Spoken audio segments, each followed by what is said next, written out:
Hi, welcome to the Geekly. My name is Jules. I'm Lex, and you can find us on all your social media platforms. We're on Facebook /The Geekly, Twitter @GeekNerdPod, and Patreon /GeekNerd, and our website is geeknerdpod.com. Maybe leave us a review, leave us a little thumbs up if you're listening to this that would on be YouTube. Super awesome if you left us a review. If you like what we're doing, you can give us money, but we really, really love getting reviews. It's just nice to know people are out there. We did run a poll recently as well. We ran several polls, but I just wanted to say that the winner of which Pokemon generation do you think is best? It's Generation 2. It's probably my favourite generation, and I think it's because you get 16 badges and 2 regions to explore. I like that. So that was a worthy winner. Some very strange choices got into the final. Alola got into the final, which is one of the very worst, I would say. But we got to the right answer, I would say, overall. So Twitter, you are forgiven. We're going to jump straight in with the final ever episode of Arrow. What did you make of it? I think the last episode should have been during the crisis. This was basically a very long, drawn-out epilogue with people being very sad, and it was kind of cool seeing everybody again. You know, we had Roy, we had Thea, Moira's alive, Tommy's alive. That was interesting, wasn't it? 4 prominent people rewritten into the Arrowverse by Oliver. Presumably he did something like Lex Luthor made a deal with the Monitor. Moira's alive, Quentin's alive, Tommy's alive, and Emiko is alive. I know you hated Emiko and everything she stood for, but they are back, and I just thought that was very interesting. And because obviously life has continued around them, and it's only a shock to us, but everybody there has known them the entire time. Yeah, and I mean, I thought the format was kind of interesting, the way they did it, kind of a documentary thing, but then kind of halfway through they gave up on that, and I think just overall there wasn't enough to justify, this was a filler episode, basically, and it's the series finale of Arrow, and they chose to end it with a filler episode, and that's just kind of what the fuck, guys? Yeah, I mean, the only thing they were ever going to do was give us a greatest hits episode, and I felt that's what this did, just fan service upon fan service. I just felt that, last week's episode was the backdoor pilot to the Canaries TV show. This was this. Like you said, this should maybe have been in Crisis. Should have been episode 5, perhaps, or something. And then kill it dead. If you want to do a whole series on the Canaries, just let them have their own pilot episode in September. Let them do their whole thing. Well, I would have been even okay if, they finished up Oliver's story during Crisis and we had one more episode that was the backdoor pilot to the Canaries, and that was it. They could have done a little bit of, tying up some loose ends, but there really wasn't enough to carry an entire episode of just Oliver's funeral and just getting people together to go to the funeral. That didn't feel like a series finale. It felt like they didn't have enough material to finish out the season, and so they just threw a bunch of crap in. So what I'm going to do is I'm going to list everything basically that happened, all of the cameos, all of the Easter eggs, all the talking points, and we'll just kind of go through them one by one, because I honestly don't know how else to review this episode. Ragman. Yeah, I was happy to see him again. Yeah. Very briefly. He just sort of popped up there. I found it very interesting. I want to know where Ragman's next appearance is going to be. I would love to see him on Legends. Oh my god, that would be so good. And they've got an opening coming up because Ray's going to be leaving, so yeah, they could have Ragman come on to Legends. That would be pretty cool. I always wonder about Constantine as well. Yeah. I always worry that they're just going to push him away. I know, every time we go into Legends and it's special guest appearance by Matt Ryan, I'm no, yeah. he's part of the cast. Absolutely, I feel exactly the same way. Ragman there I think would be a great fit. The idea that he just wears this suit of rags that are kind of sentient, they're cursed or something, I can't remember, but their powers are fantastic, and something happens to his voice as well. I'm really into it. I loved the moment with him and Renee, and Renee was I would have just fired off a couple shots, and Ragman just very deadpan was my way is scarier. Yeah. And it was just that is so awesome. I just wonder what the Arrowverse would have been like if Ragman had continued instead of Renee. I would have preferred that so much. I mean, he'd probably already have his own spin-off by now. Probably, yeah. It's nothing else in the Arrowverse in terms of powers. I'm happy that Thea and Roy are engaged. I always wanted them to have a happy ending. I think, we complain a lot about how people get hooked up in the Arrowverse and, nobody's allowed to be single. But Thea and Roy has been one of my favorite couples in the entire Arrowverse from the very beginning. And I'm so glad that their story actually worked out and they got their happy ending. Yeah. It felt, they came together organically. It wasn't immediate. It wasn't like... Kara and is this guy William as well in Supergirl, where day one you thought, okay, they're going to be wedged together. With Roy and Thea, it was always organic, and I liked the way they played off each other. I liked that when they were both dressed in the gear as well, going out together on their little missions. That was Team Arrow for me. It was Oliver, it was Diggle, Felicity, it was Thea, it was Roy. Yeah, the Fab Five. In their little red suits. Roy was called Arsenal. Thea just was Speedy, I think. Yeah. Those were the days. I enjoyed that. And for Thea to be in it was great. And yeah, like you said, they deserved a happy ending. I think other than Ava and Sarah, they might be my favourite ever couple in the whole Arrowverse. Emiko met Moira and Thea. That was a strange interaction. Yeah. Because, the last time we saw Miko, she was sort of murderous and vindictive towards the queens, and then in this incarnation she comes up and she's like, oh, you're my sister, and even though they're not actually sisters, they just share a brother. It was weird because they completely changed the dynamic, and we only saw her for 5 seconds, and it was kind of like, why even have her in there? Yeah. I don't know about you, but I feel that everything involving Emiko when she was the Emerald Archer was a real waste of her and a waste of a storyline, and I feel that they misused her. I don't think we'll ever see Emiko on TV ever again. I just want to make that very clear. But I just feel that between 2020 and 2040, there is an opening for an Emerald Archer, Green Arrow type character.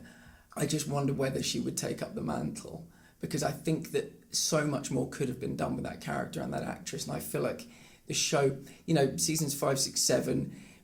They had their low points, let's put it that way. The show lost its way kind of after maybe, I can't even remember when, but season 4 or something. I just feel that was a real mistake, and I just would like to believe that this character could be used again somehow moving forward as something that would bridge the gap between Mia and Oliver. Yeah, her character had the potential to be really compelling, really interesting, and they really kind of dropped the ball with it and did a lot of things that there was a lot of inconsistent characterization and some flip-flopping around, and every episode ended with her and Oliver looking at each other and she would get away. Yeah. Echoes of Flash. Laurel 2 and Tommy Merlin are probably going to get together, and that's awesome. I'm really happy with that.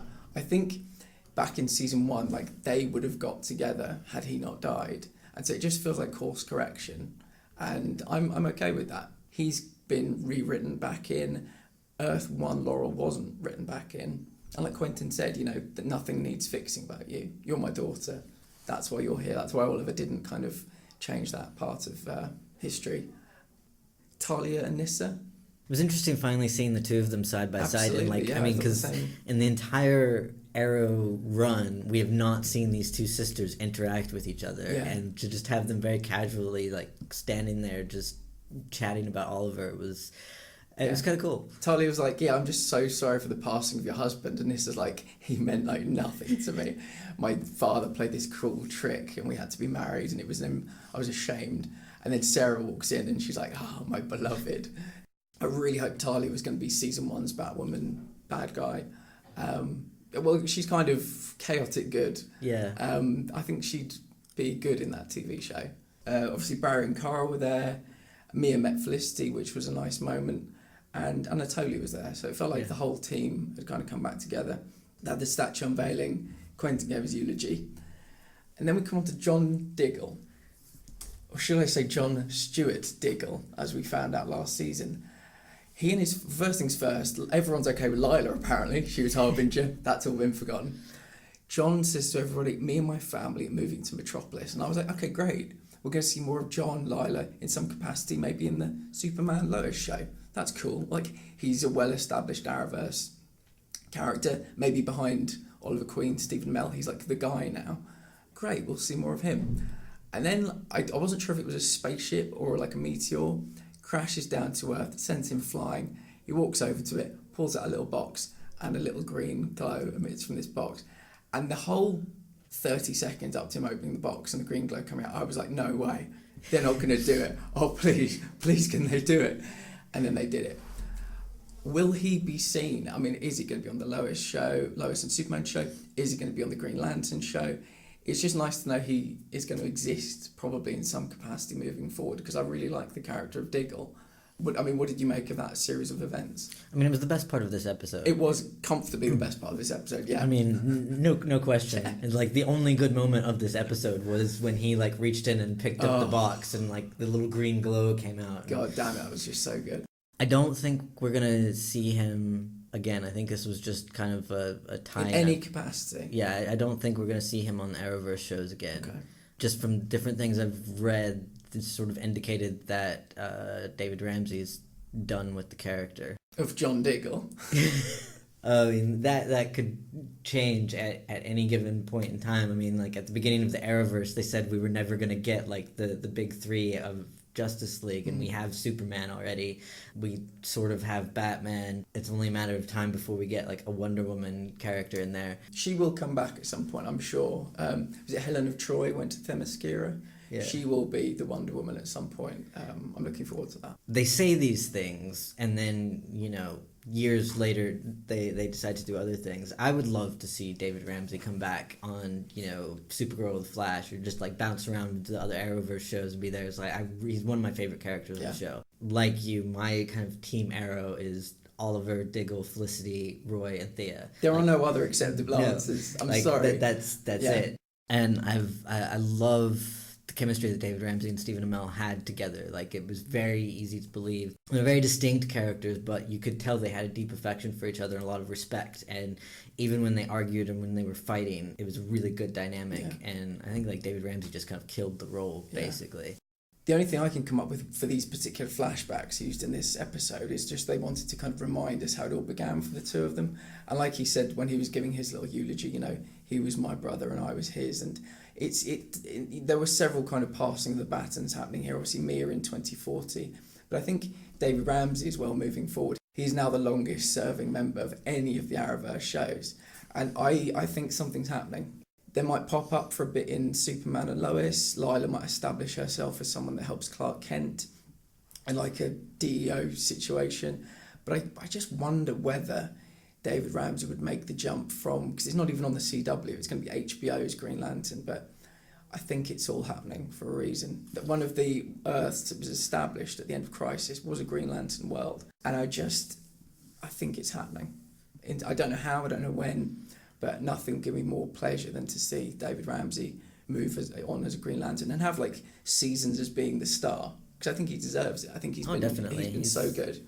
Diggle is kind of cast as a supporting character, but they are very much a team, and I think we've gotten kind of as much of Diggle's backstory as we've gotten of Oliver's. So it would be great to see David Ramsey go and take the lead, and I think he could definitely carry a show himself. Let's stay in space. Well, I say stay in space. Let's move to Picard. Not a great deal happened in space in this episode. I'm going to give a brief kind of synopsis of what happened. A woman called Darge had a Jason Bourne kind of moment, killed a bunch of people, doesn't know how. All that she knows is she has to go and find Jean-Luc Picard. Jean-Luc Picard has retired from Starfleet. He believes it was the duty of Starfleet to help those who needed help. There was this big Romulan relocation and people had a lot of problems with it.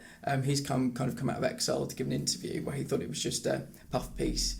And the two of them meet and the mystery kind of begins there about who she is. What did you make of it?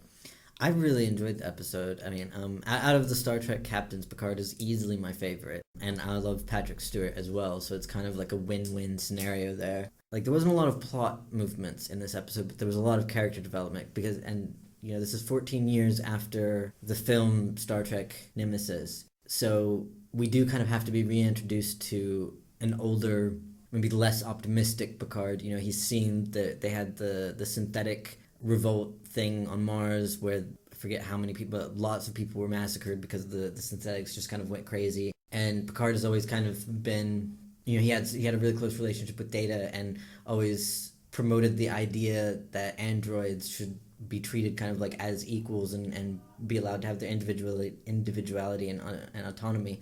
And so to have this kind of thing where in a society now where synthetics are banned, it's kind of interesting. And then to bring Darj into it, because she's not quite human.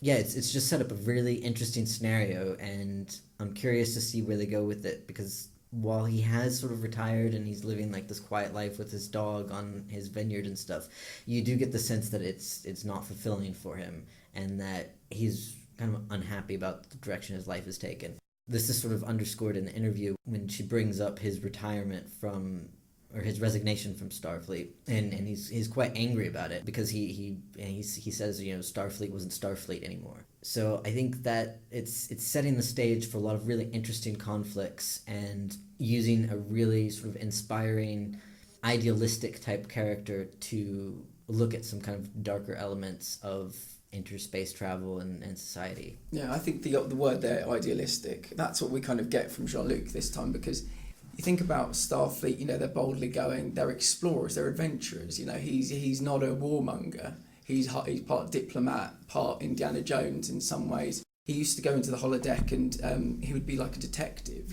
He's into things like the opera and poetry and that kind of thing. He's a very gentle man and a gentleman. He thought that was what Starfleet was about, and clearly not everybody agreed with him. I mean, my Star Trek knowledge isn't as good as yours, but for a large part, Romulans were enemies of, was it humans or was it Starfleet in general, or the Federation in general? It was the Federation in general. Yeah, the Federation. A lot of people, as much as he believed that these people need help, it doesn't matter what they look like, it doesn't matter who they are, a genocide is about to happen, but people thought, they were our enemies, so they feel betrayed by him in the same way that he feels betrayed by Starfleet, which I think is a really interesting dynamic. You also said it sets the stage. Straight after this episode, we get a mini trailer of what's to come in season 1. That all looks great. There's a lot of very exciting stuff happening there, but I would say that I found episode 1 a little bit pedestrian. A lot of character building, a lot of world building. Not tons, but there was exposition there. I mean, there kind of had to be. I think, a lot of people might be coming to this with absolutely no Star Trek knowledge whatsoever. I have limited Star Trek knowledge. Most of that is the Next Generation. But I text you kind of midway through saying, I feel like I need to watch, was it Nemesis? Yeah. I'd probably need to watch all the Picard films as well, just to catch me up to speed. I mean, it mostly happened on Earth. I don't really have a problem with that. The thing I found was really interesting, when they're on the Enterprise, and obviously they're beaming down to planets, I've never really thought, Earth probably has that technology, because where were they? They were in Paris, they were in San Francisco, they were in Okinawa, they were in Greater Boston, as it's now referred to, and they were pinging around so quickly. I would love that technology to exist so much. Wouldn't it be amazing? I was thinking, Jesus, there's no sign of him, travelling to these places, and then it suddenly dawned on me, he probably, literally walked into, a phone booth and pinged halfway around the world. Just, get in the game, Jules, got to think about what's actually happening here. It is a bit tricky, because very often in all of the Star Trek series, it happens entirely in space. Yeah. If we get anything on Earth, it's very brief scenes, very brief moments, and we don't see them actually moving around on Earth. Additionally, most of the times they've been on Earth has been in the past. So obviously they aren't pinging around, because they're in kind of contemporary time periods. Yeah.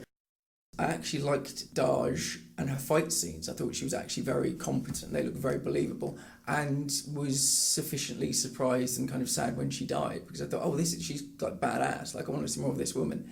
She dies. We find out she has a twin, but just in general, I think a little bit pedestrian, but from the looks of what's coming in this little trailer, there's going to be a lot in space, there's going to be a lot more action adventure, and I'm very intrigued for the future. Not so much about this one, a little bit flat, but I'm in for the long haul for this one, so that would be my Star Trek novice kind of take on it.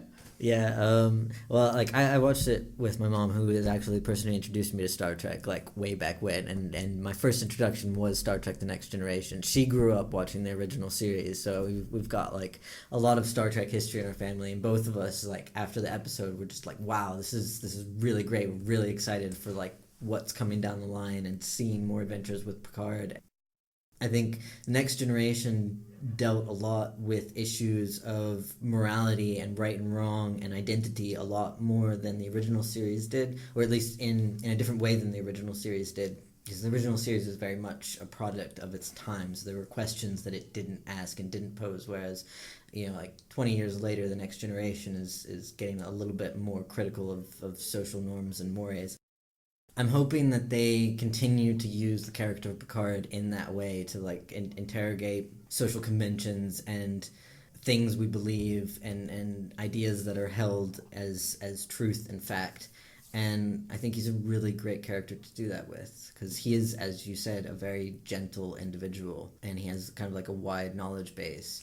Yeah, the wide knowledge base. When he talked about Dunkirk, and the woman just had no fucking idea what he was talking about. Yeah. That was everything, wasn't it? That's all you ever need to know about Picard. He's such a historian as well as everything else I said. And yeah, because when we think about Dunkirk, it's not that long ago, but you have to think this is the 24th century, so Dunkirk is like ancient history to these people, and yet he's as familiar with it as people today are. It's funny, that woman who was doing the interview, I've seen her in a few things. She comes off as like a real a-hole in this episode. I watched the Curb Your Enthusiasm episode that she's in earlier this week, probably made at least 20 years ago, where she also comes off as a complete a-hole. Such a coincidence that I happened to watch that this week, but she's a very good professional a-hole. Brent Spiner was in this as Data.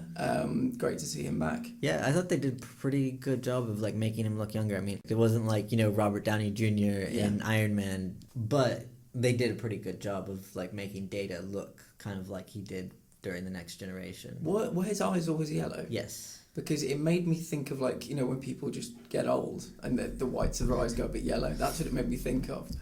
I did wonder about the fact that he has Romulans that are his kind of housekeepers, and if that's going to come back in any way. Probably, because one of them is Orla Brady, I think her last name is. She's a very well-known actress, so presumably we'll be seeing more of her. I mean, it's not unheard of for television shows to bring in these well-known actors for one episode, and you think they're going to be important, and then they're not, and you're shocked when they go away or they get killed. But I would imagine that they're probably going to be a recurring feature. Something's going to happen with them. Yeah, I think. Yeah. I really enjoyed it. I'm really excited to see what's coming down the line. I sort of wish they'd released the whole season at once, because I would have just binged it. Yeah. But I'll deal with this week by week thing. We've gotten really spoiled now with we just get delivered full seasons of shows, and then when we have to wait for them, it's come on, what is this? It's true. It's very true. There is a show that we managed to watch all in one go though. So Miracle Workers season 2 started yesterday, I think. It's never been shown in the UK. It's just starting to be shown now on a weekly basis in the UK. So we watched all of season 1, and from next week we will be watching season 2 onwards. We seem to have very different takes on this show, which I find so interesting. Honestly, there were 7 episodes. They're about 25 minutes each, or a bit less. I devoured them like they were nothing. Every time an episode ended, I was desperate for the next one. I found this legitimately funny from beginning to end, laugh out loud stuff. I thought it was charming. I thought it was great fun. It seems that you didn't. I didn't laugh once. I mean, all right, to be fair, I'm not the kind of person who cries at movies or is generally laughs out loud. We're both dead inside. I mean, that's long established on the show. But I didn't even have a moment where I kind of felt internally tickled. I did identify very strongly with Daniel Radcliffe's character. If I was going to be an angel, that's what I would be pretty much exactly. Yeah. Just this weird little person in the basement under a blanket doing little dances when he finds a glove. That would be me. So that kind of amused me through the whole thing of just sort of envisioning my second life. Oddly, because I love Steve Buscemi, I mean, he's hilarious. Hated God in this. He was the worst part of the show. I will agree with you 100% on that. Hated it from beginning to end. I think the big problem with it was that the gimmick was overdone. If they'd just given us a couple of snippets here and there of God being disillusioned, but as the season progressed, it became kind of a 50-50 thing between the Department of Answered Prayers and God being very ungodlike, and it was beating a dead horse, basically. Yeah. What would have been funny as, maybe a 30-second bit in one episode became very tired and overdone by the end of the 7th episode.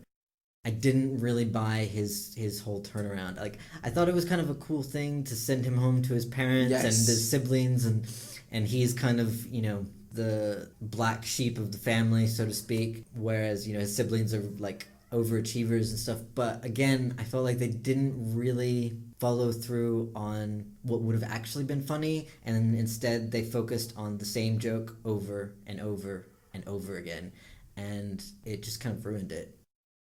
Let's go back to the Department of Answered Prayers. Daniel Radcliffe plays Craig Bogg, and it seems like he's had this job for like thousands of years or something. And suddenly, Geraldine Viswanathan as Eliza Hunter, she's been working at the Department of Dirt probably for a similar amount of time. She's looking for a new position within heaven, and she's like, yeah, I love just making these like clumps of dirt, you know, big ones, small ones, that kind of thing. I'm looking for something else.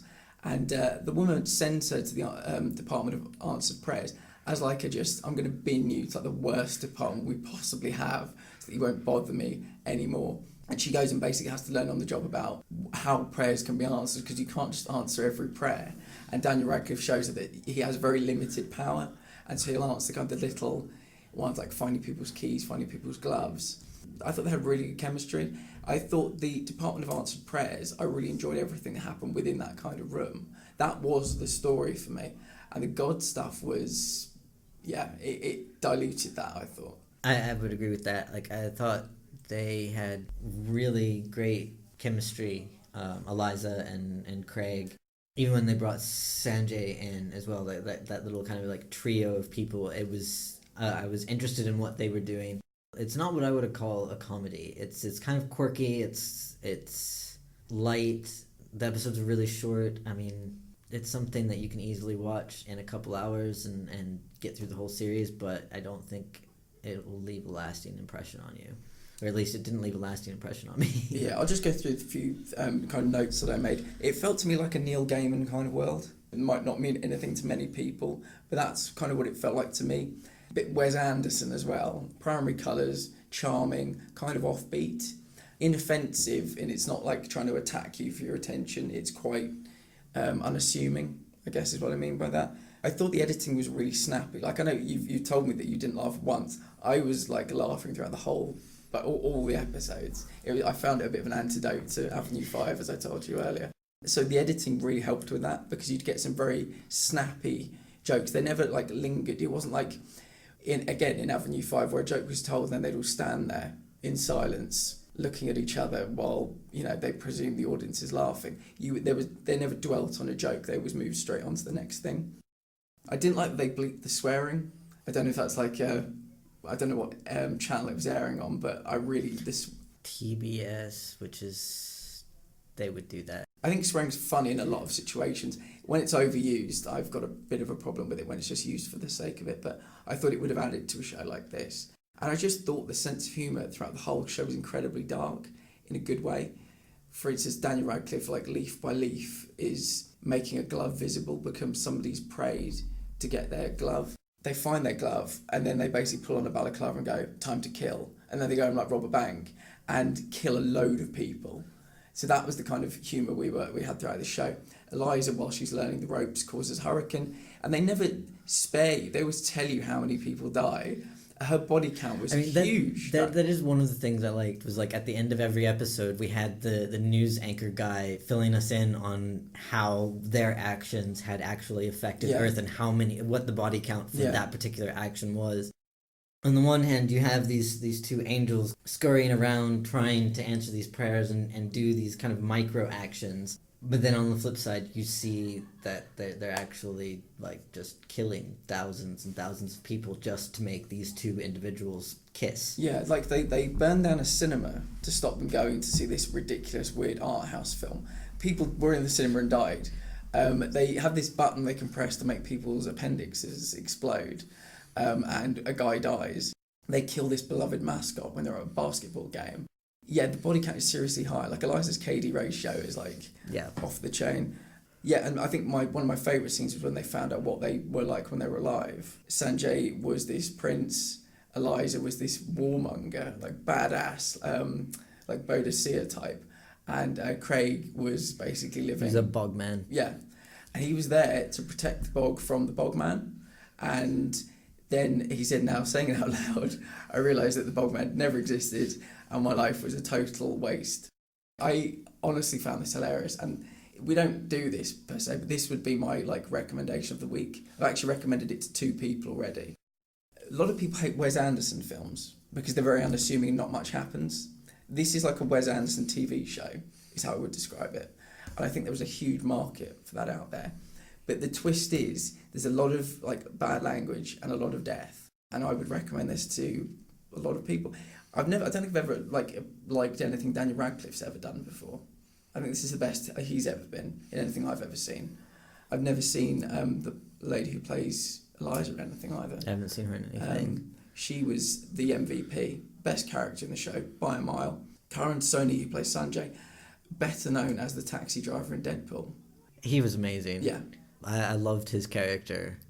Just watching these 3 use a whole book of chance meetings, how to arrange a chance meeting, a whole book of, signs? How to give a heavenly sign. Signs. Heavenly signs.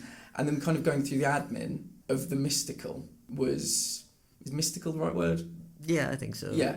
Going the admin side of the mystical, I just found really intriguing. And I'm curious to see what happens in season 2, because it's going to be like American Horror Story in the sense that there's going to be the same cast, few extras, but they'll be doing a completely different thing. And this season 2 will be set in the Dark Ages. God knows how it's going to be, but I just hope they do something better with Steve Buscemi. I mean, he could have been shown the first episode for the deal, last episode to help them when they basically were failing. But the constant going up there, finding the jelly bean in the jar of jelly beans, putting the things on the shelf, and Rosie kind of wanting to kill herself at the end of it because of how mundane the work was. Didn't care for that. This is my recommendation of the week, but it's not without its flaws. I mean, it's kind of a fun, easy watch that you don't really have to think too much about. If you're looking for rib-splitting comedy type thing, this probably isn't the thing I would recommend you go for. It's a very particular type of humor, and you've got to be into that type of humor to really appreciate this show. Better than Avenue 5? Yeah. That's a win as far as I'm concerned. I mean, I wasn't hating watching it, but it didn't exactly hold my attention either. Thanks for listening. Like Lex said at the beginning, if you like what you've heard, find us on our various social media platforms. We have a Patreon as well. Cool. So we'll see you next week. See you next week.